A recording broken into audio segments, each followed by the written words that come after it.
Le soleil couchant baignait les collines boisées de Willow Creek, dans l'Oregon d'une lumière chaude et dorée, mais le manoir Reinhardt semblait une ombre d'une autre époque. Cette demeure victorienne, avec sa façade usée par le temps et ses pignons pointus, se dressait sinistrement dans le ciel du soir. Anna Fisher se tenait sur l'allée de gravier, une main posée protectrice sur son ventre, légèrement arrondi, contemplant le bâtiment qui lui avait été légué de manière inattendue. À 35 ans, enceinte de 3 mois, et récemment sans abri, elle se sentait étrangère dans sa propre vie. La lettre de l'avocat reçue une semaine plus tôt pesait lourd dans sa poche, ces mots encore difficiles à croire. Un héritage d'une grand-tante, Clara Reinhardt, dont elle ignorait l'existence. Pourquoi elle ? Pourquoi cette maison ? Ces questions tourbillonnaient dans son esprit, tandis qu'elle tenait les vieilles clés poussiéreuses envoyées par l'avocat. 3 mois plus tôt, Anna était assise dans son petit appartement à Portland, tenant un test de grossesse affichant 2 lignes roses. La pluie martelait les fenêtres, comme pour souligner son désespoir. « Anna, ça va. Tu es là-dedans depuis 21 minutes », avait dit la voix de son petit ami Paul à travers la porte de la salle de bain. Elle cacha le test dans sa poche et s'aspergea le visage d'eau froide. Son reflet dans le miroir montrait des yeux fatigués marqués par les semaines précédentes. À 35 ans, ce n'était pas ainsi qu'elle avait imaginé fonder une famille. Ça va, répondit-elle, sa voix plus assurée qu'elle ne l'était.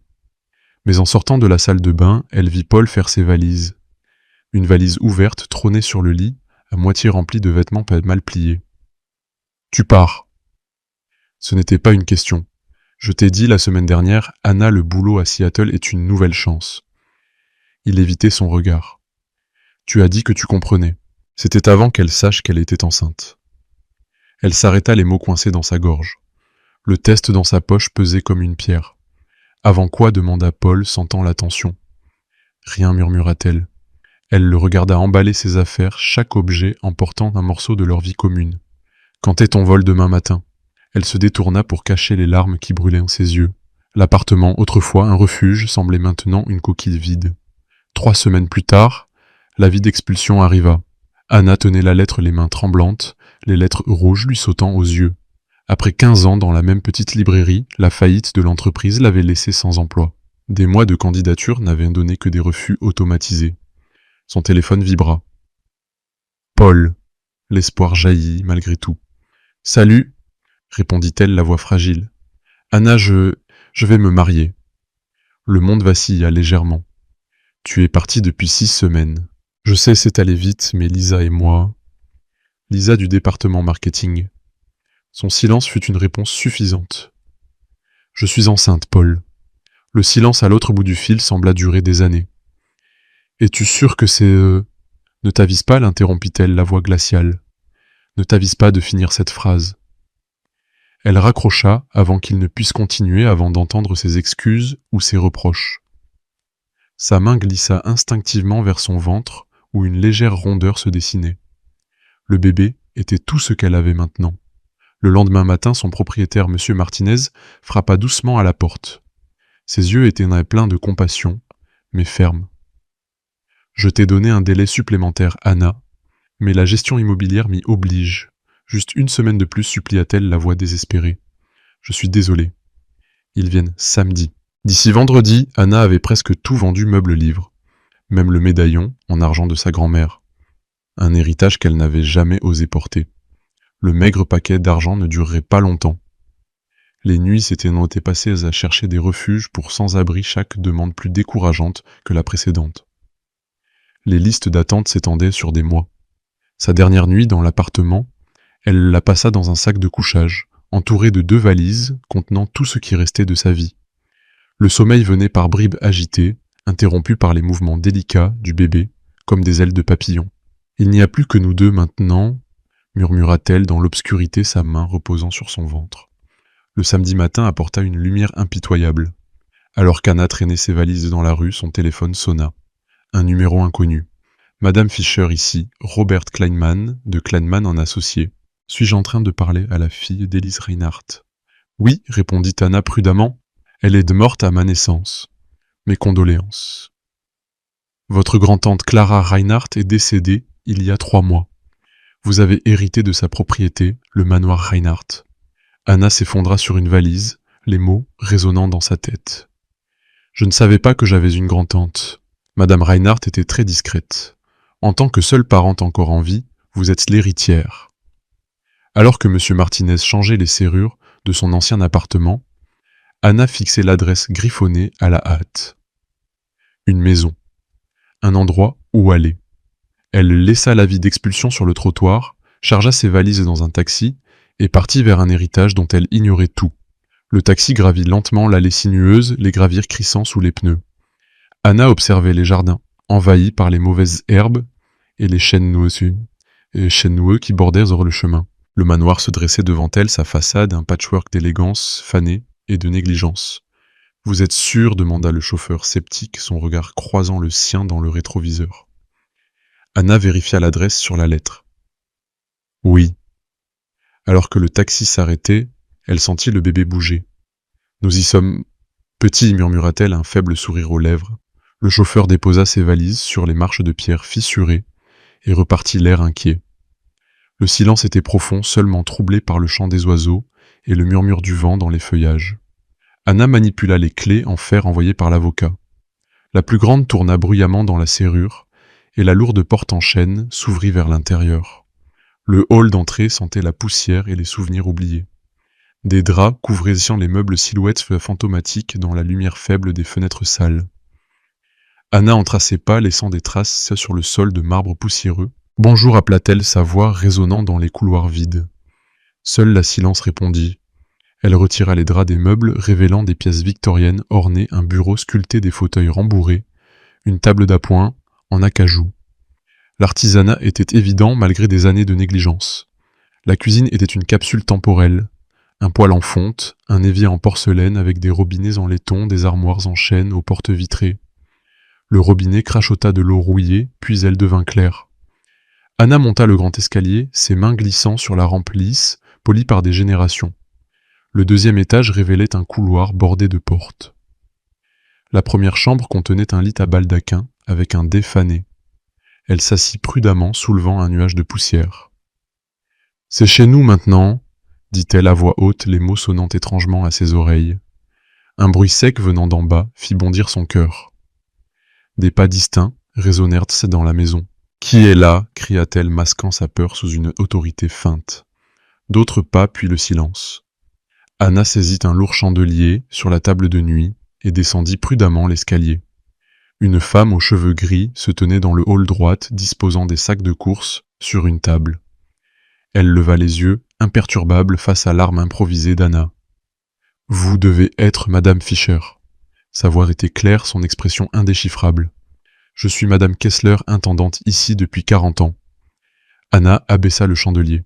« L'avocate ne vous a pas mentionné. Monsieur Kleinman omet des détails. Madame Kessler déballa les provisions. Mademoiselle Clara m'a chargé de continuer à m'occuper de la propriété. Vous connaissiez ma grand-tante. » Un éclat passa dans les yeux de Madame Kessler, peut-être une reconnaissance. « Très bien. Je ne savais rien d'elle jusqu'à hier. Cela ne me surprend pas. » Madame Kessler se dirigea vers la cuisine. Anna la suivit. Les Reinhardt ont toujours été doués pour garder des secrets. Dans la cuisine, Madame Kessler remplit méthodiquement le réfrigérateur et le garde-manger. J'ai préparé la chambre principale. Le matelas a 20 ans, mais il est fonctionnel. Demain, j'apporterai des draps propres. Merci, dit Anna hésitante. Pourquoi Clara m'a-t-elle laissé cela? Nous ne nous sommes jamais rencontrés. Madame Kessler s'arrêta le dos, tournée à Anna. Elle avait ses raisons. Elle en avait toujours. Elle ferma la porte du réfrigérateur avec fermeté. L'électricité fonctionne, mais le câblage est vieux. Utilisez le générateur dans la remise, si nécessaire. Cette nuit-là, après que Mme Kessler eut promis de revenir le lendemain, Anna aménagea la chambre. Des draps frais couvraient le vieux matelas et elle avait dépoussiéré les surfaces. La lumière de la lune filtrait à travers les hautes fenêtres, projetant de longues ombres. Un léger bruit dans les murs la fit sursauter comme des pas entre les étages. Dans un demi-sommeil, les clés sous l'oreiller, elle entendit une voix féminine lointaine appeler un nom qu'elle ne comprenait pas. La lumière du matin filtrait à travers les rideaux de dentelle, projetant des motifs délicats sur le visage d'Anna. Elle avait mieux dormi qu'elle ne l'avait prévu, bercée par le silence profond de la maison, après un petit déjeuner simple préparé avec les provisions de Mme Kessler. Anna poursuivit son exploration. La maison était immense, 3 étages remplis de pièces, certaines voilées, d'autres vides, à l'exception de tapisseries fanées. L'après-midi, elle fut attirée par le hall, vers un mur où le motif de la tapisserie semblait subtilement différent. Un léger courant d'air était perceptible. En appuyant le panneau Seda, révélant une petite porte d'environ 1 mètre de haut, Anna s'agenouilla prudente à cause de son ventre et poussa la porte. L'obscurité. Avec la lampe de son téléphone, elle révéla un petit bureau. Un bureau avec des journaux reliés en cuir, des étagères garnies de livres fanés, un fauteuil. Elle écarta les rideaux, la poussière dansant dans la lumière. Un tapis perçant, une plume d'écriture. Un verre en cristal contenant des restes de brandy. Le sanctuaire de quelqu'un, murmura Anna. Un cadre argenté attira son attention. Elle essuya la poussière et recula surprise. La photo montrait une jeune femme des années 1960 qui lui ressemblait. Des pommettes hautes, un léger sourire, la même inclinaison de la tête. Elle retourna le cadre. Élise. Ma mère, murmura-t-elle. La porte d'entrée s'ouvrit. Madame Kessler. Anna glissa la photo dans sa poche, referma la porte. Dans la cuisine, Madame Kessler déballait. Des fruits frais, des produits de nettoyage. Cette maison n'a pas été correctement nettoyée depuis des années. Madame Kessler commença. Anna, connaissiez-vous ma mère? Élise. Madame Kessler s'arrêta. Pourquoi Anna montra la photo? Madame Kessler y jeta un bref coup d'œil. Où, une pièce cachée, une boîte de thé claqua sur le plan de travail. Le bureau de Clara, personne ne devrait y entrer. C'était ouvert. Cela ne veut pas dire qu'il faut l'explorer. Le ton de Madame Kessler s'adoucit. Certains souvenirs sont mieux laissés tranquilles. C'était ma mère. Madame Kessler soupira. Élise était la nièce de Clara, fougueuse, déterminée. Comme vous. Que lui est-il arrivé? Elle est morte en vous donnant naissance. Une période difficile. Et mon père? L'expression de Madame Kessler se durcit. Ce n'est pas mon histoire à raconter. Clara vous a donné les moyens de le découvrir. Anna retourna dans la pièce cachée, s'assit dans le fauteuil, la photo en main. Pourquoi, maman? Le bébé donna un coup vigoureux. Anna sourit. Nous le découvrirons. Elle glissa la photo dans son journal, une connexion avec sa mère. En quittant la pièce, elle remarqua la cheminée plus petite, avec un panneau de bois plus récent. Elle tapa sur les panneaux. Un ornement bougea. Un clic et un petit compartiment s'ouvrit. À l'intérieur, un anneau en argent gravé de Élise Johan. Son cœur battit plus vite. L'anneau était un indice d'une histoire partagée par sa mère avec quelqu'un. Anna le passa à son doigt, sentant sa fraîcheur. Mais un autre détail attira son attention, un symbole minuscule, un R, entrelacé gravé dans le bois de la cheminée. Elle le caressa, sentant une légère bossesse. En appuyant un autre compartiment, s'ouvrit plus grand, révélant un petit carnet relié de cuir. Elle l'ouvrit. La première page portait en encre fanée les mots « Pour ma fille, si elle revient un jour ». Anna retint son souffle. Cette maison était plus qu'un héritage. C'était un réceptacle de secrets, attendant qu'elle les découvre. Elle feuilleta le carnet, trouva un dessin d'un arbre généalogique, ses branches portant des noms. Clara, Élise Wilhelm. Son grand-père. L'encre était brouillée, mais un mot se détachait, trahison. Anna referma le carnet, le cœur lourd. Qu'avait caché sa famille? Et pourquoi Clara l'avait-elle amené ici? Le soleil du matin filtrait à travers les fenêtres poussiéreuses du bureau caché, les particules de poussière dansant dans de faibles rayons de lumière. Anna Fischer était assise dans le fauteuil, le carnet relié de cuir de sa mère. Élise serré dans ses mains. Les mots « Pour ma fille, si elle revient un jour » s'étaient gravés dans son esprit. Elle caressa l'encre fanée, sentant la texture rugueuse du papier marqué par le temps et les secrets. L'anneau d'argent gravé, Élise Johan brillait à son doigt, témoin silencieux d'une histoire qu'elle ne connaissait pas. Le R entrelacé découvert dans la cheminée semblait plus qu'un ornement, un symbole qui l'attirait plus profondément dans le passé de sa famille. Le manoir Reinhardt, avec ses planchers craquants et ses pièces cachées, semblait vivant comme s'il murmurait des réponses qu'Anna devait encore trouver. Anna referma le carnet et le glissa dans sa poche. Son regard tomba sur la photo d'Élise, dont le visage lui ressemblait tant qu'il la surprenait à chaque fois. « Qui étais-tu » murmura-t-elle, sa main glissant sur son ventre, où le bébé donna un coup léger, comme pour l'encourager. Elle quitta la pièce cachée, refermant soigneusement la petite porte, et retourna dans le hall. Le silence de la maison n'était brisé que par le tic-tac lointain d'une vieille horloge à pendule, dont le balancement produisait un son régulier et apaisant. Madame Kessler n'était pas encore revenue, mais Anna ne se sentait pas seule. La maison semblait l'observer, ses murs lourds, d'histoires non dites tapis dans les interstices. Dans la cuisine, Anna prépara un thé avec les provisions apportées par Mme Kessler. La vapeur s'élevait en petites spirales tandis qu'elle réfléchissait au carnet. Le dessin de l'arbre généalogique, Clara, Élise, Wilhelm et le mot trahison la hantaient. Qui était Wilhelm, son grand-père, et qui était Johann, le nom sur l'anneau.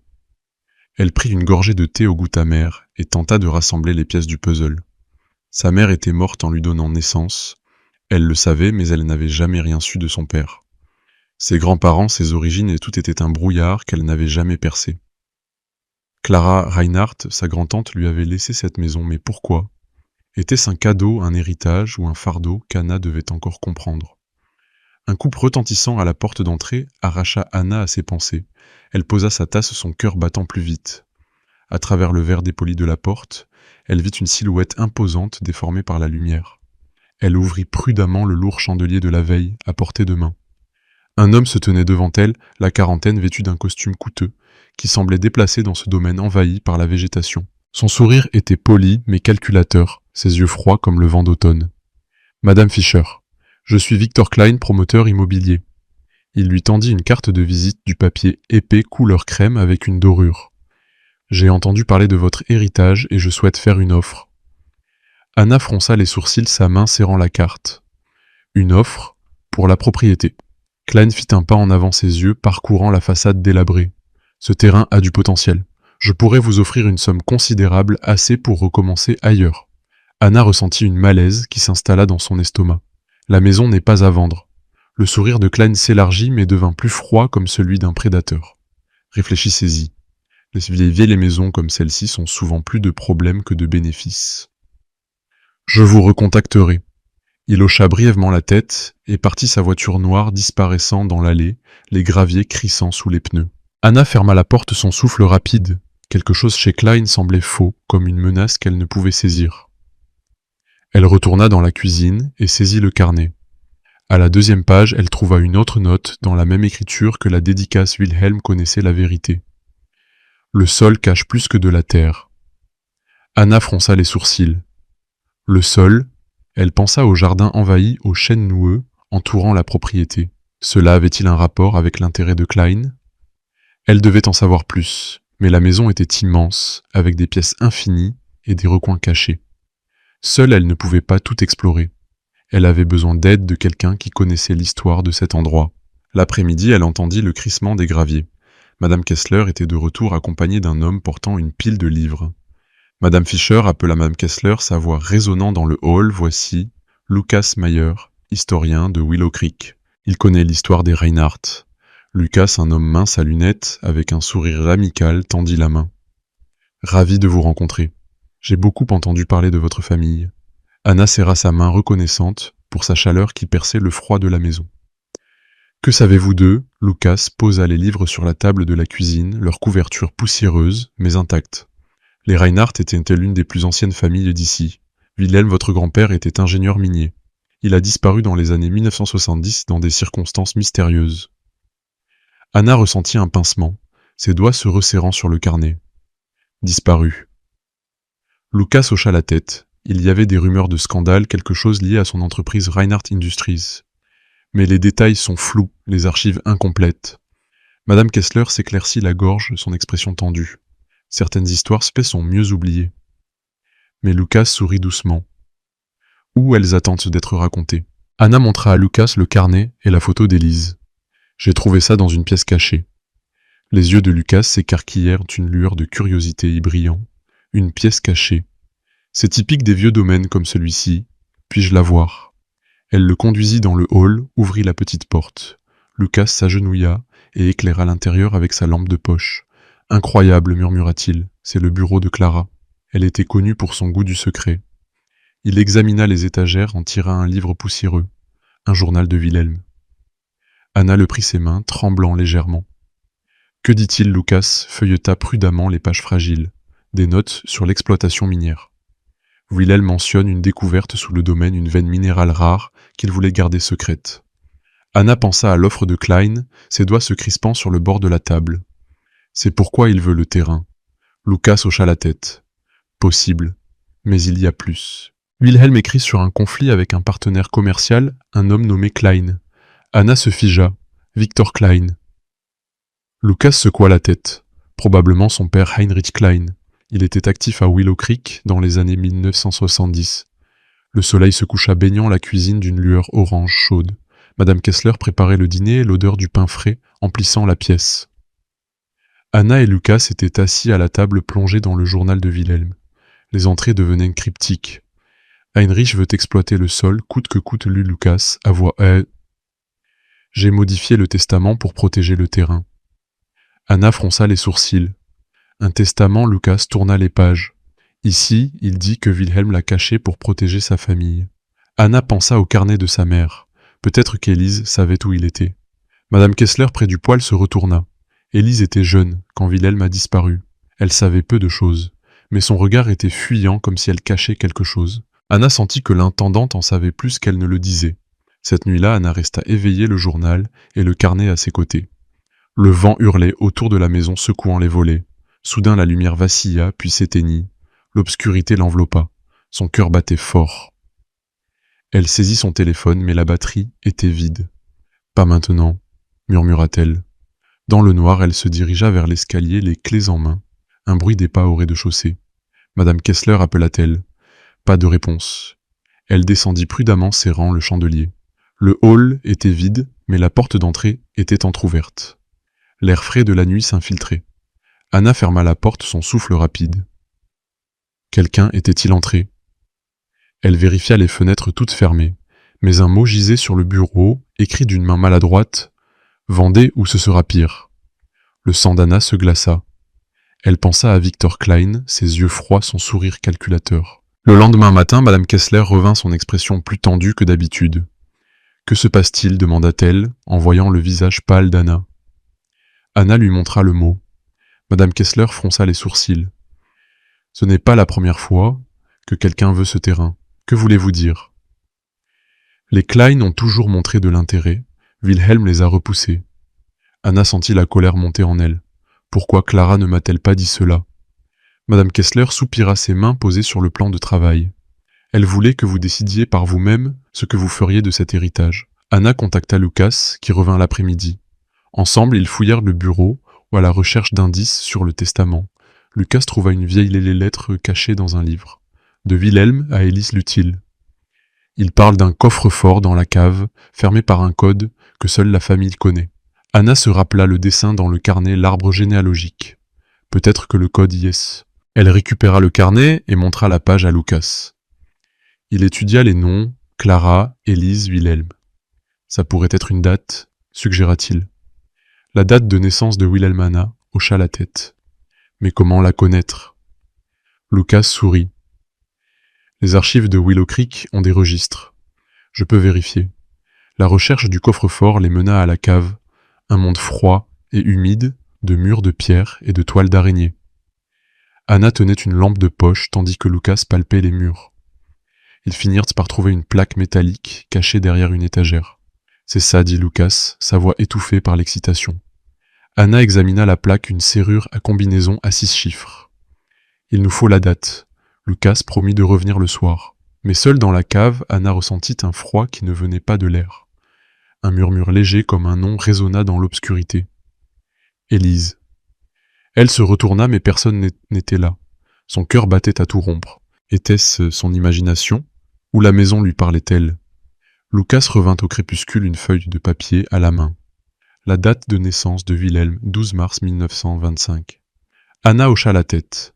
Essayons 6 2003-25. Ils retournèrent à la cave, la lampe de poche projetant de longues ombres. Anna tourna les chiffres, ses mains tremblantes. Un clic retentit et la plaque s'ouvrit. Dans le coffre-fort se trouvait une enveloppe scellée avec de la cire portant le symbole R. Anna brisa le sceau, les doigts tremblants.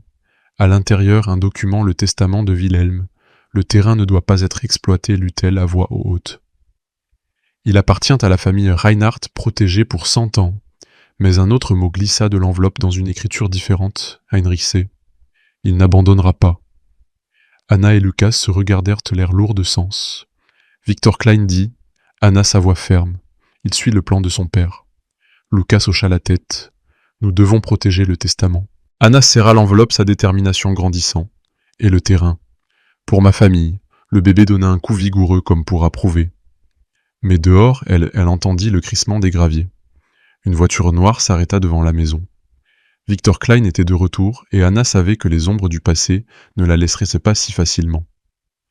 La nuit était tombée et le manoir Reinhardt était plongé dans une obscurité profonde, alors qu'une tempête balayait Willow Creek. La pluie martelait les fenêtres et le vent hurlait à travers les vieux chênes. Anna Fischer se tenait dans le hall, le testament de son grand-père Wilhelm, serré dans ses mains, ses doigts crispés sur le papier fragile. L'enveloppe scellée avec le symbole R reposait sur le bureau à côté du mot menaçant qui l'exhortait à vendre la propriété. La voiture noire de Victor Klein était garée dehors, ses phares tranchant la nuit comme des lames. Lucas Mayer se tenait à ses côtés, les yeux vigilants, tandis que Madame Kessler s'affairait dans la cuisine comme pour ignorer la tension. Anna sentait le bébé dans son ventre, un coup vigoureux qui lui rappelait sa détermination. Cette maison, ce terrain appartenait à sa famille, et elle le défendrait coûte que coûte. « Il faut appeler la police », dit Lucas, sa voix basse, mais ferme. Anna hocha la tête, mais avant qu'elle ne puisse répondre, une douleur aiguë lui serra le ventre. Elle haleta s'appuyant sur le bureau. Anna demanda à Lucas sa main, saisissant son bras. Ce n'est rien, mentit-elle, mais une autre douleur la traversa. Le bébé. C'était trop tôt. Madame Kessler apparut à la porte, ses yeux s'écarquillant. « Vous avez des contractions. » Anna secoua la tête, essayant de réprimer la panique. « Ce n'est pas possible. Je ne suis qu'au 7e mois. » Mais Madame Kessler était déjà à ses côtés, ses mains calmes mais déterminées. « Venez dans la chambre. » Tout de suite. Lucas hésita, incertain s'il devait rester ou chercher de l'aide. « Vas-y, dit Anna, entre ses dents serrées. Trouve le générateur. On a besoin de lumière. » Lucas hocha la tête et courut vers la remise, tandis que Mme Kessler guidait Anna dans l'escalier. Dans la chambre, Anna s'allongea sur le vieux lit à baldaquin, les douleurs venant par vagues. Madame Kessler agissait avec une efficacité surprenante, apportant des serviettes et une bassine de haut de la salle de bain. « Respirez, Anna, » dit-elle, sa voix douce mais ferme. « J'ai déjà vu ça. »« On va y arriver. » La tempête dehors s'intensifiait, la pluie frappant les fenêtres, comme si elle voulait engloutir la maison. Anna s'accrochait au bord du lit, ses pensées tourbillonnant. Le testament Victor Klein les menace tous effacés face à la réalité imminente de ses contractions. Pourquoi maintenant murmura-t-elle plus pour elle-même que pour Mme Kessler? La femme plus âgée posa une main fraîche sur le front d'Anna. Parfois, la vie choisit le moment pour nous tester. Anna serra les dents, alors qu'une autre contraction la traversait. Elle pensa au carnet de sa mère, au mot « pour ma fille ». Élise avait vécu dans cette maison, gardé ses secrets. Maintenant, c'était à Anna d'être forte. Dehors, elle entendit le crissement des graviers, malgré la tempête. Victor Klein. Son cœur s'emballa. Madame Kessler haleta-t-elle la porte. Mais avant que l'intendante ne puisse réagir, la porte d'entrée s'ouvrit bruyamment. Des pas lourds se résonnèrent dans le hall. Anna Fischer cria une voix Victor Klein froide et exigeante. Madame Kessler se leva, sa posture inflexible. « Restez où vous êtes », lança-t-elle, sa voix tranchante comme de l'acier. Anna entendit Klein rire un son creux et sans joie. « Le testament m'appartient. Vous ne savez pas à quoi vous avez affaire. » Anna saisit l'enveloppe à côté d'elle, ses doigts tremblants. Elle n'abandonnerait pas. Pas maintenant. Lucas revint en trombe dans la maison trempée par la pluie, une lampe de poche à la main. « Le générateur fonctionne », cria-t-il, puis il vit Klein dans le hall. « Que voulez-vous » Les yeux de Klein brillaient dans la faible lumière. Le terrain. Les minéraux en dessous. Wilhelm a essayé de le cacher, mais mon père savait. Et maintenant, je sais. Lucas se plaça devant Anna Protecteur. Le testament interdit l'exploitation. Il est juridiquement contraignant. Klein sortit un pistolet de son manteau, sa main ferme. Les papiers s'y peuvent me disparaître.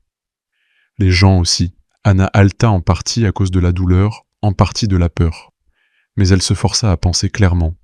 Vous ne vous en tirerez pas, comme ça, dit-elle, sa voix brisée, mais déterminée. La police est en route. Klein rit à nouveau. Par cette tempête, personne ne viendra ici. Mais un lointain bruit de sirène perça la pluie. Lucas avait appelé la police avant la panne de courant. Le visage de Klein s'assombrit, sa main tenant l'arme tremblant légèrement. Ça ne change rien, siffla-t-il. Je prends ce qui m'appartient. Il fit un pas vers Anna, mais Mme Kessler s'interposa, un lourd chandelier à la main. Vous ne la toucherez pas, dit-elle, sa voix calme mais mortelle. Klein hésita, puis entendit le crissement des pneus dehors. Des lumières bleues clignotèrent à travers les fenêtres. Il jura, se retourna et courut vers la porte, disparaissant dans la tempête. Lucas ferma la porte derrière lui, la verrouilla. Il est parti, dit-il, sa voix tremblante de soulagement. Anna cria, alors qu'une autre contraction la submergeait. Madame Kessler s'agenouilla à ses côtés, ses mains guidant Anna à travers la douleur. « Respirez, Anna. Vous êtes forte. » Les sirènes se rapprochaient, mais Anna savait que la police n'arriverait pas à temps. Le bébé venait maintenant. Elle se concentra sur la voix de Mme Kessler, sur la force qu'elle sentait en elle. Les minutes s'étirèrent comme des heures, jusqu'à ce qu'enfin, avec un dernier cri désespéré, Anna donne naissance à son enfant. Une petite fille minuscule mais vigoureuse cria dans la nuit. Madame Kessler enveloppa le bébé dans une serviette, le plaça dans les bras d'Anna. Des larmes coulèrent sur les joues d'Anna, alors qu'elle regardait dans les yeux sombres de sa fille. « Clara, murmura-t-elle, en l'honneur de ma grand-tante. » Mme Kessler sourit un sourire rare et chaleureux. C'est une Reinhardt. La police arriva peu après, trempée par la tempête. Anna, épuisée mais alerte, leur raconta l'histoire de Klein, montra le testament et la note menaçante. L'officier, un homme plus âgé avec une moustache grise, hocha la tête gravement. « Nous connaissons Victor Klein. Son père a déjà eu des problèmes avec Wilhelm.